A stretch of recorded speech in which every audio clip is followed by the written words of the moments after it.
News 24 network या YouTube चॅनलला subscribe करून बेल आयकॉनवर क्लिक करा आणि जाणून घ्या मुंबई, नवी मुंबई, ठाण्यामधील ताज्या घडामोडी फक्त न्यूज 24 नेटवर्कवर. शोध. वंचित बहुजन आघाडीचे सीवूड्स विभाग अध्यक्ष ॲडव्होकेट उमेश हातेकर यांच्या नेतृत्वाखाली नवी मुंबई महानगरपालिकेचे आयुक्त डॉक्टर कैलास शिंदे यांच्या दालनाबाहेर ठिय्या आंदोलन करण्यात आले. ॲडव्होकेट उमेश हातेकर यांनी सीवूड्स विभागातील सेक्टर 50 येथील नवी मुंबई महानगरपालिका शाळा क्रमांक 93 CBSE मधील विद्यार्थ्यांना शालेय साहित्याचे वाटप करण्यात यावे. CBSE शाळा असून देखील शिक्षणाकडे दुर्लक्ष केले जात असल्यामुळे मुलांचे शैक्षणिक नुकसान होत आहे. सेक्टर 48 येथील पाळणाघर सुरू करावे या व अशा अन्य मागण्या निवेदनाद्वारे मांडल्या होत्या. 1 महिना होऊन देखील या मागण्या मान्य न झाल्याने वंचित बहुजन आघाडीच्या वतीने ठिय्या आंदोलन करण्यात आले.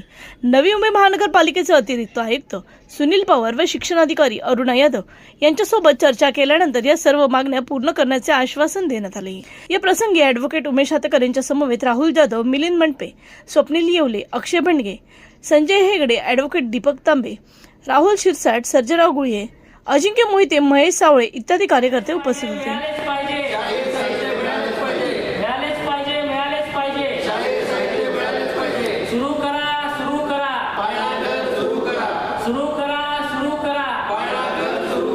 वंचित बहुजन आघाडीचा विजय असो. वंचित बहुजन आघाडीचा विजय असो. साहित्य शालेय साहित्य श्रीमंत आमची पालिका, श्रीमंत आमची पालिका सुरू करा, सुरू करा, सुरू करा, सुरू करा, सुरू करा, सुरू करा. वंचित बहुजन आघाडीचा विजय असो. वंचित बहुजन आघाडीचा विजय असो. सुरू करा, सुरू करा, सुरू करा, सुरू करा, सुरू करा, सुरू करा. मिळालेच पाहिजे, मिळालेच पाहिजे, मिळालेच पाहिजे, मिळालेच पाहिजे, मिळालेच पाहिजे. परत करा, परत करा, परत करा, परत करा. या पालिका अधिकाऱ्यांचं करायचं काय? या पालिका अधिकाऱ्यांचे करायचे काय? कसं आहे की 2 ऑगस्टला आम्ही महानगरपालिकेवरती वंचित बहुजन आघाडीच्या वतीने धडक मोर्चा काढलेला. त्या मोर्चामध्ये आम्हाला अतिरिक्त आयुक्त सुनील पवार साहेब व शिक्षण विभागाच्या उपायुक्त मॅडम यांनी आम्हाला सांगितलेलं की या महिन्याच्या अखेरीपर्यंत आम्ही तुम्हाला तुमच्या ज्या काय मागण्या त्या मान्य करू. तसं त्यांनी आम्हाला लेखी पत्र दिलं, पण लेखी पत्र देताना त्यांनी त्यात एक चालबाजी अशी केलेली की त्यामध्ये त्यांनी 1 महिन्याच्या आत करू असं सांगितलं नव्हतं व तोंडी त्यांनी सांगितलेलं. कसं असतं की प्रशासनाच्या ह्या काही बारकावे आहेत.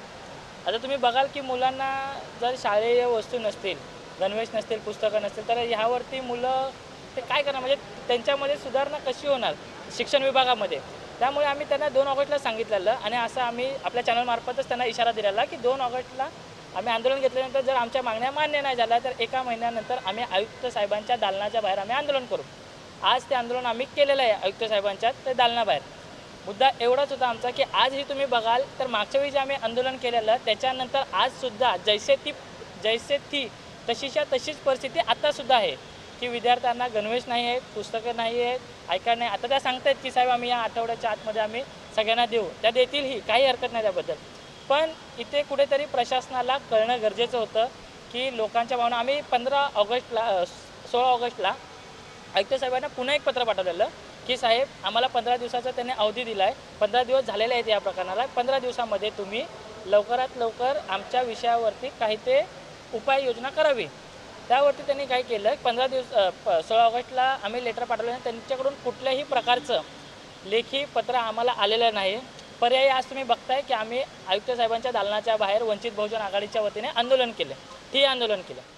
शाळेच्या आंदोलनाबरोबरच, शाळेच्या विषयाच्या आंदोलनाबरोबरच आमच्या इतरही काय मागण्या होत्या, जसं की सेक्टर 48 मधील ते पाळणाघर सुरू करावं म्हणून. आता तुम्ही बघितलं तर ते पाळणाघर 4-4, 5-5 वर्ष बनून रेडी आहे, पण ते धुळखात पडले. त्यावरती काय होतं आपल्या सिव्हिल ते डिपार्टमेंटकडून काय होतं आहे की परत निविदा काढून त्याच्यावरती ते काम केलं जातं आहे. आता मध्येच आपण बघितलं असेल 2-3 महिन्याआधी ते 15 लाखाचं त्यावरती ते 15 लाखापर्यंत काहीतरी ते काम करण्यात आलं. मला फक्त एवढंच म्हणायचं आहे की तुम्ही फक्त वास्तू उभ्या करून त्या धुळखात न पाडता लवकरात लवकर ते नागरिकांना ते सुपूर्द करा, जेणेकरून नागरिक याचा लाभ घेऊ शकतील. दुसरीकडे तुम्ही बघितलं क्रांतिसिंह नाना पाटील उद्यान आहे जे आहे, क्रांतिसिंह नाना पाटील उद्यान 4-5 वर्षापासून जर तुम्ही बघितलं त्यांचा क्रांतिसिंह नाना पाटील उद्यानाचा जो मेन दरवाजा आहे त्याच्यावरती जे त्यांचं नाव आहे ते सुद्धा ते तुटलेल्या अवस्थेमध्ये आहे. मागच काहीतरी 15-20 दिवसाआधी पालिकेने क्रांतिसिंह नाना पाटलांची जयंती साजरी केली. निश्चित करायला पाहिजे, परंतु जयंती साजरी करत असताना क्रांतिसिंह नाना पाटलांच्या नावाचा किंवा कशाचा कुठे बोलतात ना की कुठे तुटलं असेल कुठलं असेल त्याची पहिला जिम्मेदारी घेऊन ते प्रायोरिटी बेसिसवर ते व्यवस्थित करावं आणि त्याच्यानंतर तुम्ही ते जयंत्या साजऱ्या कराव्यात, काही हरकत नाही. दुसरी गोष्ट, त्याच उद्यानात जर तुम्ही बघितलं असेल तर बसायला बाक नाही आहेत, प्रवेशद्वाराची अवस्था बघितली असते ते लोखंडी सगळे प्रवेशद्वार तुटलेले आहेत.